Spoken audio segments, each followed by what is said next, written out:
Assalamualaikum warahmatullahi wabarakatuh. Salam sejahtera bagi kita semua. Kami dari kelompok 5 akan memaparkan materi konsep pembentukan upah.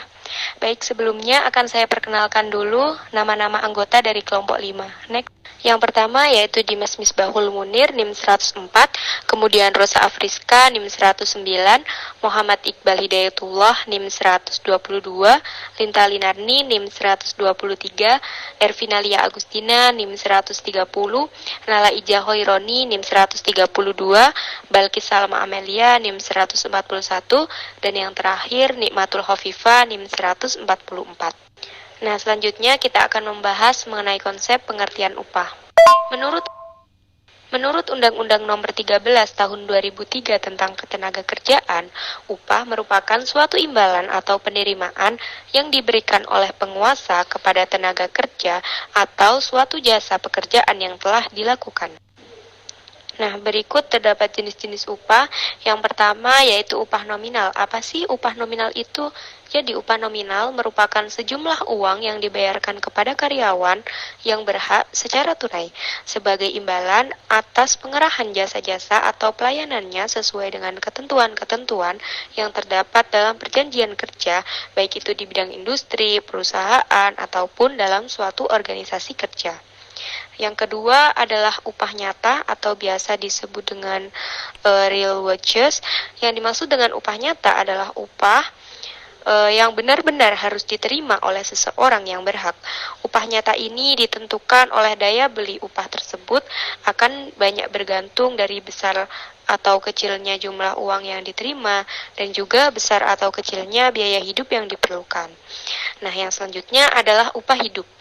Dalam hal ini, upah yang diterima oleh seorang karyawan itu relatif cukup untuk membiayai keperluan hidup yang lebih luas. Jadi tidak hanya kebutuhan pokoknya saja yang dapat dipenuhi, melainkan juga sebagian dari kebutuhan sosial dari keluarganya, misalnya iuran asuransi jiwa, pendidikan, dan beberapa lainnya. Nah, yang selanjutnya yaitu upah minimum atau biasa disebut dengan minimum wages.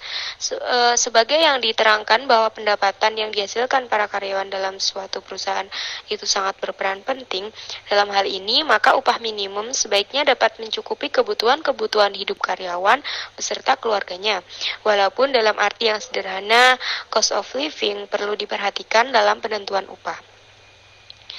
Yang selanjutnya yaitu ada upah wajar atau biasa disebut dengan fair wages.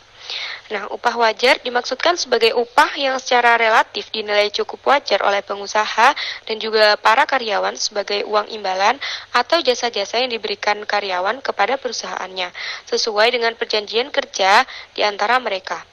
Upah yang wajar ini tentunya sangat bervariasi dan bergerak antara upah minimum dan juga upah hidup yang diberikan oleh pengusaha cukup untuk mengatasi kebutuhan-kebutuhan karyawan dan juga keluarganya. Salah satu studi kasus yang diambil oleh kelompok kami yaitu upaya perlindungan status kerja dan pengupahan tenaga kerja dalam situasi pandemi COVID berdasarkan perspektif pembaharuan hukum. Nah, dalam hal perlindungan pengupahan dan perlindungan bagi tenaga kerja di tempat kerja, pengusaha dapat melakukan penangguhan pembayaran upah. Dalam kurung, jika pengusaha tidak mampu membayar upah sesuai dengan upah minimum. Dengan terlebih dahulu harus melakukan perundingan dengan pekerja atau buruh atau serikat pekerja atau serikat buruh terkait penangguhan tersebut. Penangguhan pembayaran upah minimum oleh pengusaha kepada pekerja atau buruh tidak serta-merta menghilangkan kewajiban pengusaha untuk membayar selisih upah minimum selama masa penangguhan. Kemudian, menurut Surat Edaran Dinas Tenaga Kerja, Transmigrasi, dan Energi Provinsi DKI Jakarta nomor 14 SE 2020 tahun 2020 tentang himbauan bekerja di rumah dalam kurung work from home, para pimpinan perusahaan diharapkan dapat mengambil langkah pencegahan terkait resiko penularan infeksi COVID-19 dengan melakukan pekerjaan di rumah. Studi kasus ini dikutip dari jurnal Prajna Pramita dan juga Goni di tahun 2020. Selanjutnya penjelasan tentang perbedaan upah. Jadi di sini masuk dan keluarnya pekerja pada perusahaan secara bebas dalam pasar tenaga kerja yang kompetitif mengarah pada keseimbangan upah tunggal selama semua pekerjaan sama. Pasar tenaga kerja dunia nyata tidak dicirikan oleh upah tunggal karena pekerja berbeda dengan pekerjaan. Pekerja berbeda dalam keterampilan mereka, sedangkan pekerjaan berbeda dalam fasilitas yang mereka tawarkan dalam beberapa pekerjaan. Di sini perbedaan upah dibagi menjadi dua, yaitu upah uang dan upah real. Jadi di dalam jangka panjang sejumlah tertentu upah pekerja akan mempunyai kemampuan yang semakin sedikit dalam membeli barang-barang dan jasa yang dibutuhkannya. Dalam jangka panjang, kecenderungan yang selalu berlaku adalah keadaan di mana harga-harga barang dan upah terus mengalami kenaikan. Tetapi kenaikan tersebut tidaklah serentak dan juga tingkat kenaikannya berbeda. Walau bagaimanapun, hal tersebut tidak menimbulkan kesulitan untuk mengetahui sampai di mana kenaikan pendapatan merupakan suatu gambaran kesejahteraan yang dinikmati oleh para pekerja. Untuk tujuan tersebut, maka ahli ekonomi membuat perbedaan antara upah uang dan upah real. Jadi apa sih perbedaan dari upah uang dan upah real ini? Jadi upah uang ini merupakan jumlah uang yang diterima oleh para pekerja dari para pengusaha atas tenaga mental dan fisik para pekerja yang digunakan dalam proses produksi. Sedangkan upah real merupakan tingkat upah pekerja yang diukur dari sudut kemampuan upah tersebut membeli barang-barang dan jasa yang diperlukan untuk memenuhi kebutuhan para pekerja. Baik, untuk selanjutnya yakni ada sumbangsi pemikiran dari Adam Smith, yakni tentang upah.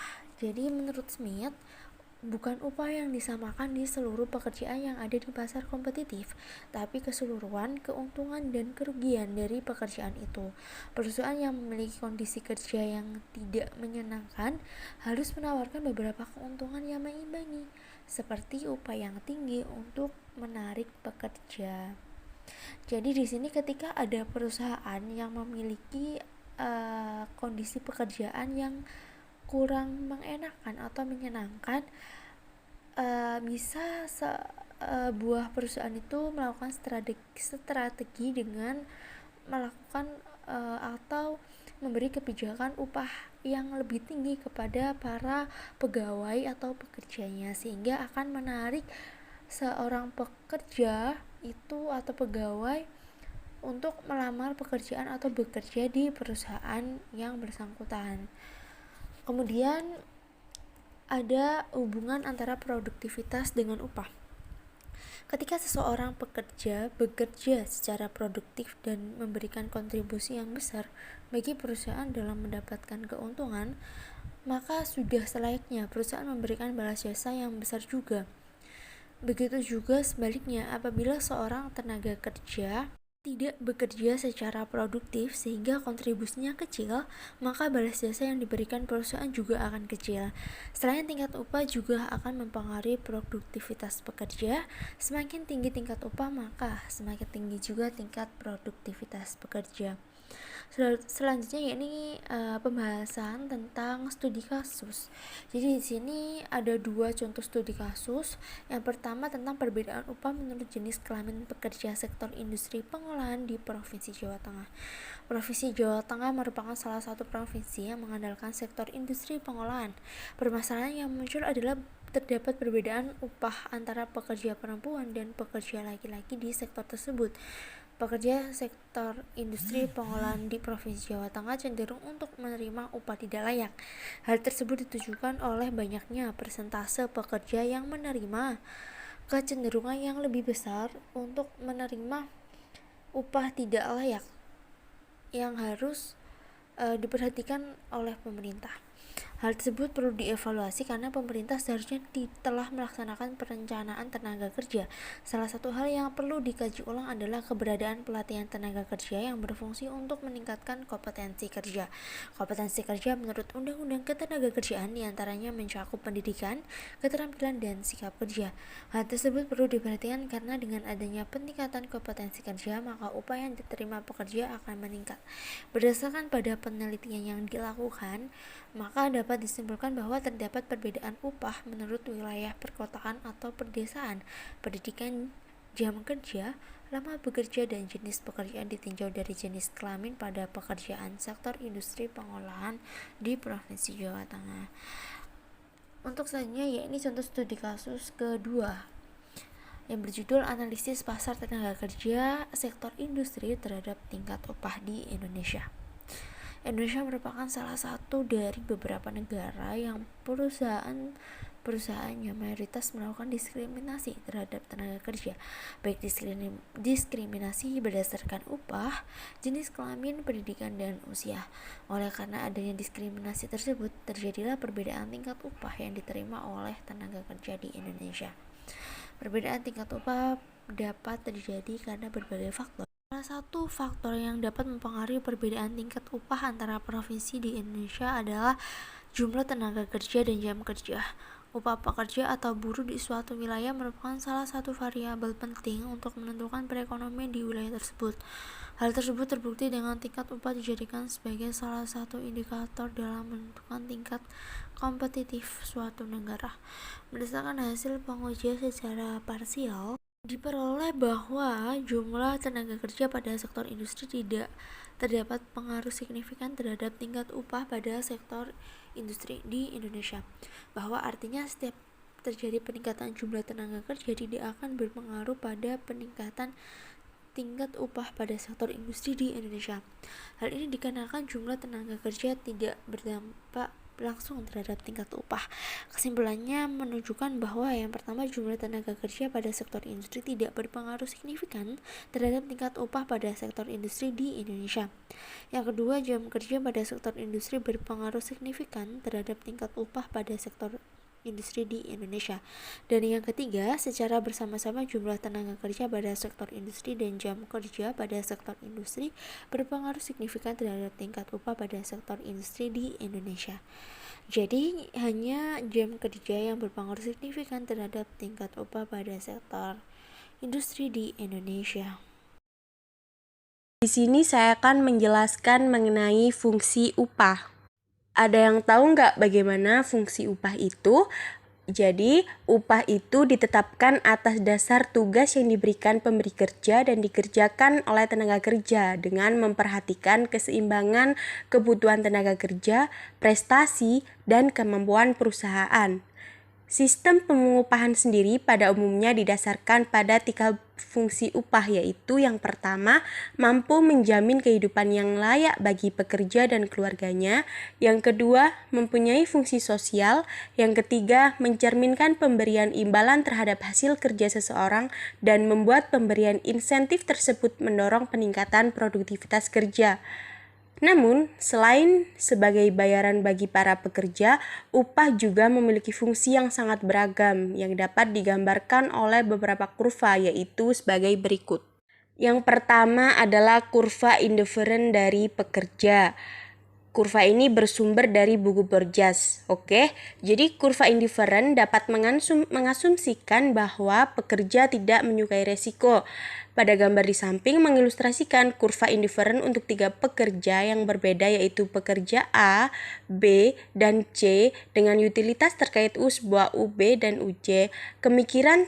Kemiringan setiap kurva indiferen dapat memberitahu kita berapa banyak upah yang harus dinaikkan jika pekerja tertentu melakukannya secara sukarela, beralih ke pekerjaan yang sedikit lebih beresiko. Oleh karena itu, kemiringan kurva indiferen adalah harga reservasi yang digunakan oleh pekerja untuk pindah ke pekerjaan yang sedikit lebih beresiko, seperti yang telah digambarkan oleh kurva indiferen berikut. Selanjutnya terdapat kurva isoprofit. Bisa dilihat kurvanya, yaitu perusahaan yang memaksimalkan laba bersaing untuk mendapatkan pekerja ini dengan menawarkan paket pekerjaan yang berbeda, yang berisi tawaran upah dan jenis lingkungan kerja tertentu yang diukur dengan kemungkinan cedera pada pekerjaan. Untuk menunjukkan bagaimana perusahaan memilih jenis lingkungan yang akan ditawarkan tenaga kerjanya, kami memperkenalkan konsep baru, yaitu kurva isoprofit. Dalam kurva isoprofit memiliki beberapa sifat, yaitu yang pertama adalah kurva isoprofit miring ke atas karena memerlukan uang untuk menghasilkan keselamatan. Di sini perusahaan harus menginvestasikan sumber daya untuk meningkatkan keamanan lingkungan kerja. Akibatnya, laba atau keuntungan dipertahankan konstan hanya jika perusahaan yang berinvestasi dalam keselamatan mengurangi upah yang dibayarkan kepada pekerjanya dan bergerak menuju titik Q. Oleh karena itu, kurva isoprofit miring ke atas. Fungsi upah hedonis, yaitu perusahaan yang berbeda memiliki kurva isoprofit yang berbeda dan pekerja yang berbeda memiliki kurva indiferen yang berbeda pula.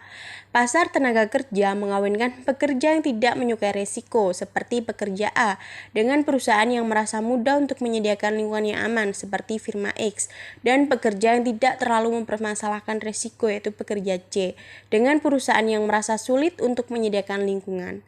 Maka hubungan yang diamati antara upah dan karakteristik pekerjaan disebut dengan fungsi upah hedonis. Selanjutnya terdapat gambar kurva sebagai asumsi bahwa perusahaan beroperasi di pasar yang kompetitif dengan masuk dan keluar bebas.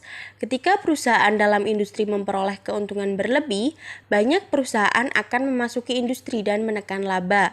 Jika keuntungan menjadi negatif, perusahaan akan meninggalkan industri, menaikkan keuntungan untuk perusahaan yang tersisa. Sehingga pada akhirnya, satu-satunya kombinasi risiko upah yang layak adalah kombinasi-kombinasi yang terletak di sepanjang kurva isoprofit laba 0. Selanjutnya kita mengambil studi kasus di Kecamatan Pelausan Kabupaten Magetan dengan judul Analisis Penerapan Kebijakan Upah Minimum Kota pada Karyawan Swalayan. Intinya di sini yaitu sistem pengupahan di Indonesia mempunyai beberapa masalah karena bagi pengusaha upah dipandang sebagai beban. Karena semakin besar upah yang dibayarkan kepada karyawan, semakin kecil proporsi keuntungan bagi pengusaha.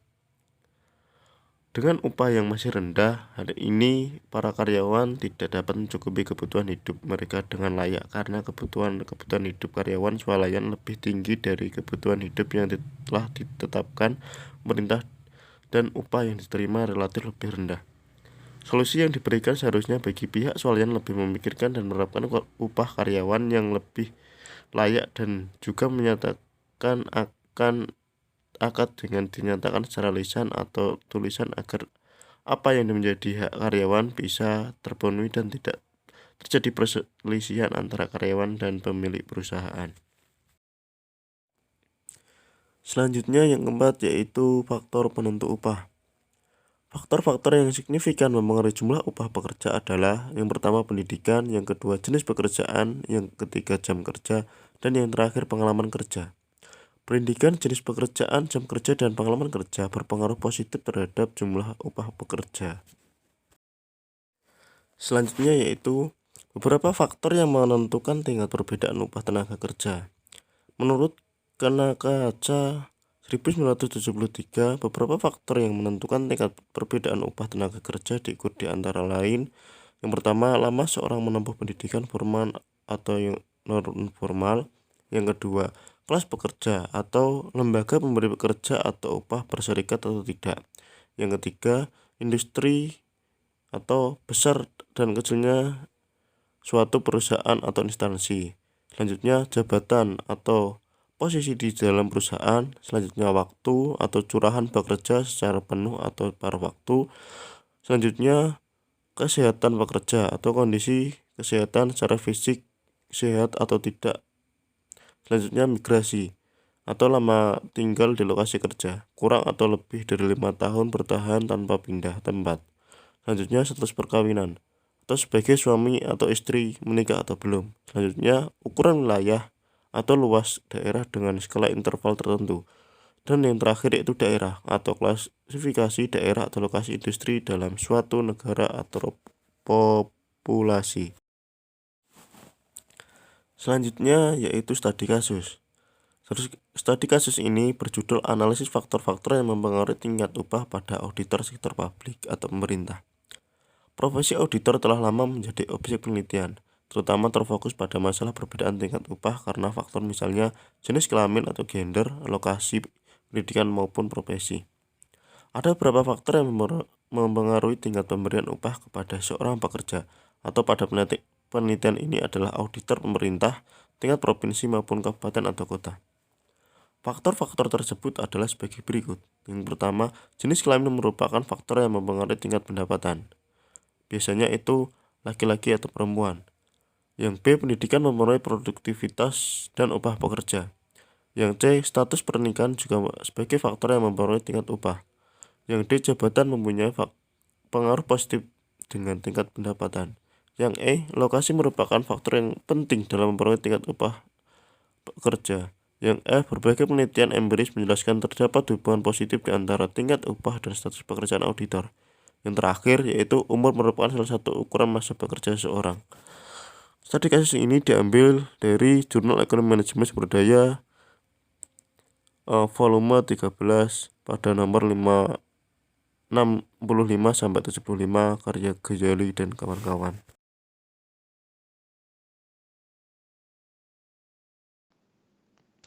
Aplikasi kebijakan penentuan upah. Nah, kebijakan pemerintah dalam penetapan upah jaringan pengaman terhadap pekerja yang mempunyai kompetensi yang rendah, masa kerja lebih rendah dari dan jabatan paling rendah di perusahaan, sehingga pekerja mendapat perlindungan dari terpuruknya kesejahteraan. Nah, di samping itu bahwa kebijakan pemerintah dalam penetapan upah berkaitan dengan peningkatan kesejahteraan tenaga kerja, juga perusahaan mampu membayar upah dan tidak akan menambah pengangguran. Nah, selanjutnya ada contoh aplikasi kebijakan penetapan upah. Dalam implementasinya aplikasi kebijakan upah di Indonesia diatur dalam regulasi di mana terdiri dari regulasi terkait mekanisme penetapan upah dan regulasi terkait perlindungan upah. Nah, konsep kebijakan upah minimum resmi berlaku sejak ada Peraturan Menteri Tenaga Kerja nomor Peraturan 0,5 Menteri tahun 1989 tentang upah minimum yang definisinya sudah dirumuskan sebagai upah pokok terendah belum termasuk tunjangan. Nah, penetapan upah minimum kabupaten atau UMK di 4 kabupaten di Madura termasuk UMK yang rendah di Jawa Timur. Nah, faktor penentu upah di Madura. Yang pertama ada biaya hidup.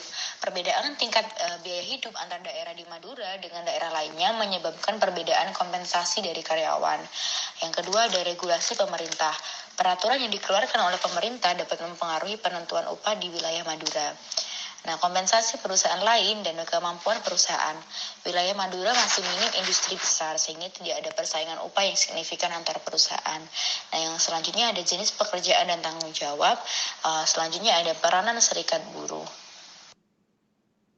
Nah, berikut adalah tabel dari data dari UMK dari 4 kabupaten di wilayah Madura, yaitu ada Sampang, Sumeneb, dan Pamekasan, juga Bangkalan. Nah, dari 4 kabupaten ini sendiri ada beberapa kabupaten yang UMK-nya pada tahun 2020 dan 2001 ini tidak naik, yaitu seperti ada Kota Bangkalan dan juga Sumeneb. Nah, seluruh UMK di wilayah Madura ini berada di bawah 2 juta dan gejolaknya tidak terlalu signifikan. Kebijakan upah minimum merupakan piranti perlindungan bagi pekerja, yakni sebagai langkah antisipasi agar upah tidak terpuruk hingga pada tingkat yang sangat rendah. Nah, studi kasusnya yaitu ada penundaan pembayaran upah pekerja di pabrik sandal di UD Nusantara Desa Pesanggar, Kecamatan Pengantenan, Kabupaten Pamekasan dalam perspektif hukum. Nah, upah merupakan tujuan yang ingin didapat oleh seorang yang bekerja. Nah, UD Nusantara ini merupakan perusahaan yang bergerak dalam bidang produksi sandal yang mempekerjakan sejumlah karyawan. Nah, UD Nusantara adalah salah satu perusahaan yang gemar menyepelekan pembayaran upah pada para pekerjanya. Nah, penundaan ini dikarenakan pengeluaran perusahaan ini untuk membeli bahan-bahan baru perusahaan. Nah, dari penjelasan tersebut dapat diketahui bahwa pihak perusahaan memiliki kepentingan untuk memajukan perusahaan dengan mengorbankan pembayaran upah yang dilakukan oleh pekerja di UD Nusantara. Dari hal tersebut dapat disimpulkan bahwa faktor yang mempengaruhi upah di UD Nusantara dikarenakan kemampuan dari perusahaan itu sendiri, yaitu jenis tanggung jawab dan jenis pekerjaannya. Sumber hukum dan penetapan pengupahan. Yang pertama, sumber hukum. Keputusan Presiden Nomor 107 Tahun 2004 tentang Dewan Pengupahan mengatur mengenai Dewan Pengupahan di tingkat nasional, provinsi, dan kabupaten. Permenaker Trans Nomor 7/2013 tentang upah minimum. Peraturan Nomor 1 Tahun 2017 tentang struktur dan skala upah. Undang-Undang Nomor 13 Tahun 2003 tentang Ketenagakerjaan atau Manpower Act Number 13 of 2003. Keputusan Menteri Tenaga Kerja dan Transmigrasi Nomor 17 Tahun 2005 tentang komponen dan pentahapan pencapaian kebutuhan hidup layak. Keputusan Menteri Tenaga Kerja dan Transmigrasi Nomor 102-Men-6-2004 mengenai waktu dan upah kerja lembur. Pengaplikasian kebijakan upah di Madura. Upah minimum kabupaten merupakan bentuk kebijakan sosial yang dapat menjamin standar kesejahteraan hidup minimum bagi setiap warga negaranya. Di samping itu, kebijakan ini bertujuan untuk menghindari permasalahan hubungan kerja. Pemerintah melakukan intervensi dengan cara mengeluarkan kebijakan yang mengatur mengenai upah minimum kota atau kabupaten atau UMK, jaminan sosial tenaga kerja atau Jamsostek, hubungan industrial, upah lembur, jam kerja dan istirahat, serta tunjangan hari raya. Standar kebutuhan juga harus dipenuhi oleh seorang pekerja atau buruh lajang untuk dapat hidup layak, baik secara fisik, non-fisik, dan sosial, untuk kebutuhan 1 bulan yang kemudian dapat dijadikan ukuran dalam kebutuhan hidup layak atau KHL. Upah minimum dapat dilihat dari 2 sisi, yaitu yang pertama sebagai alat perlindungan bagi para pekerja, kemudian sebagai alat perlindungan bagi pengusaha. Mekanisme penetapan upah sendiri terdapat dalam beberapa pasal, yaitu upah minimum terdapat pada pasal 88, kesepakatan upah terdapat pada pasal 91, penerapan struktur dan skala upah pada pasal 92 ayat 1, kemudian peninjauan upah secara berkala pada pasal 92 ayat 2.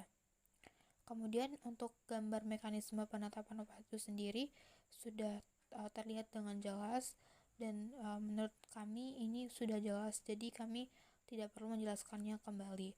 Kemudian untuk studi kasus, aplikasi kebijakan upah di Madura, implikasi upah terhadap kinerja pengrajin batik tulis Madura dan di Kelurahan Kowel Pamekasan. Salah satu aspek yang dapat mempengaruhi kinerja karyawan adalah tingkat upah yang diberikan.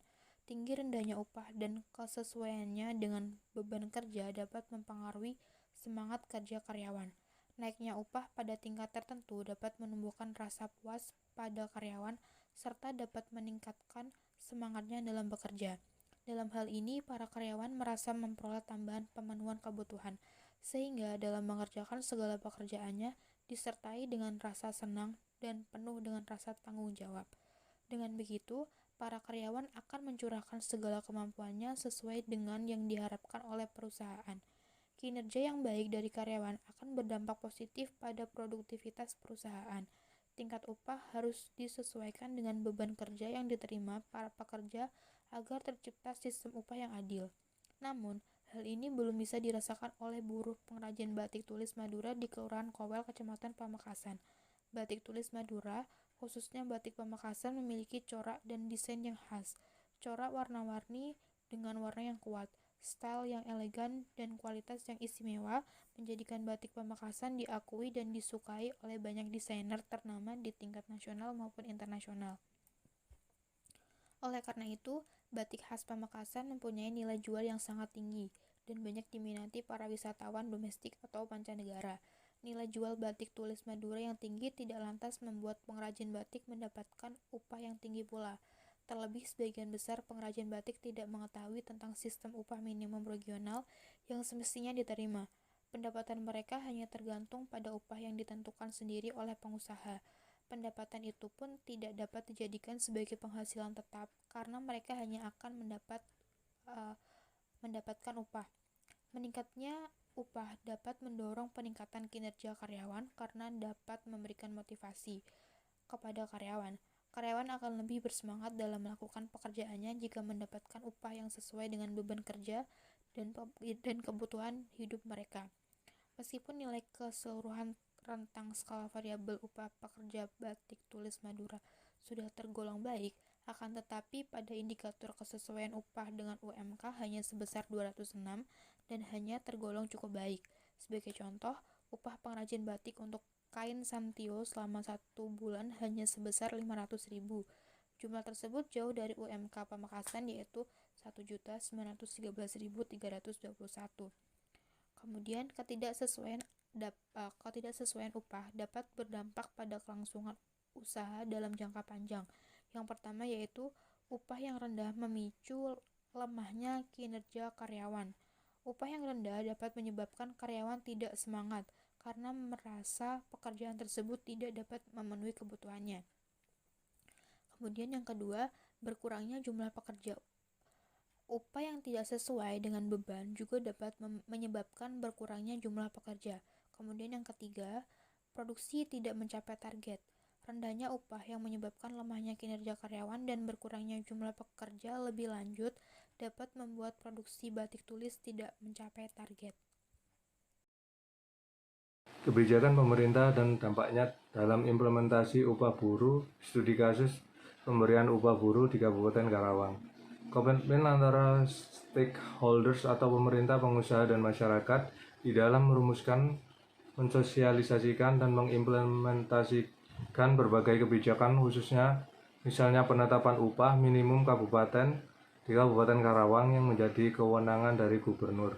Hak dari para pekerja serta kewajiban bagi para pengusaha merupakan dimensi sosial dan ekonomi berlandaskan hukum dalam mengatur, memaksa, dan memberikan sanksi bagi yang melanggar hukum.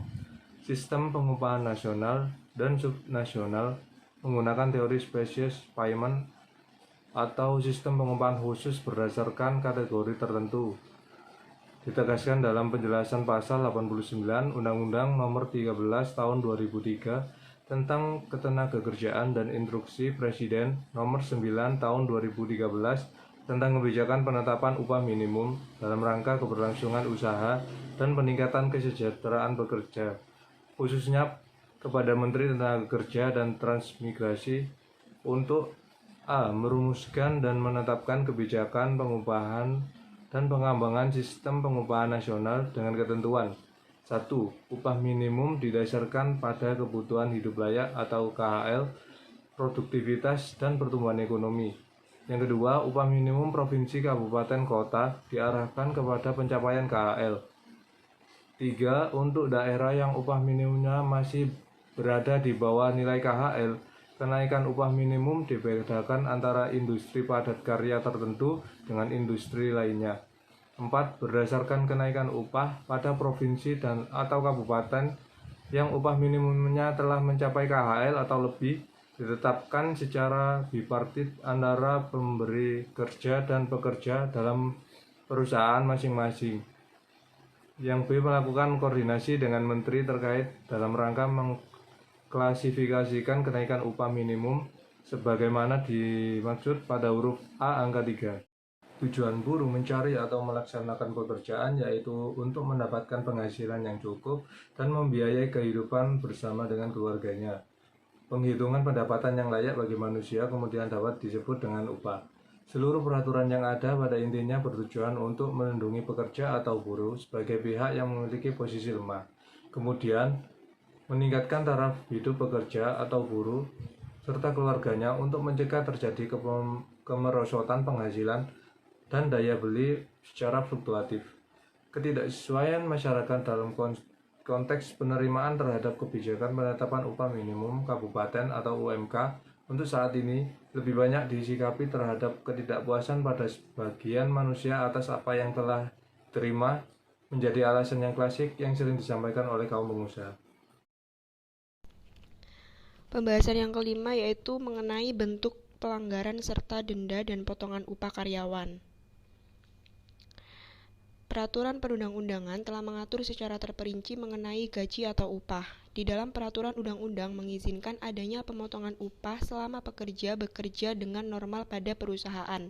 Denda atau pemotongan upah dapat terjadi dikarenakan adanya pelanggaran yang dilakukan oleh pekerja atau buruh karena kesenjangan atau kelalaiannya.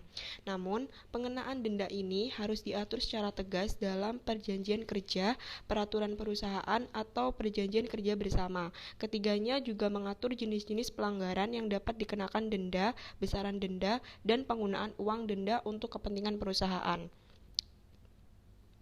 Undang-undang yang mengatur tentang pengupahan yaitu yang pertama di dalam Undang-Undang Nomor 13 Tahun 2003 Pasal 95 tentang pelanggaran dan kelalaian terdiri dari 4 ayat. Yang kedua, di dalam Undang-Undang Nomor 13 Tahun 2003 tentang denda dan potongan upah dapat dijelaskan dalam Pasal 20 terdiri dari 3 ayat.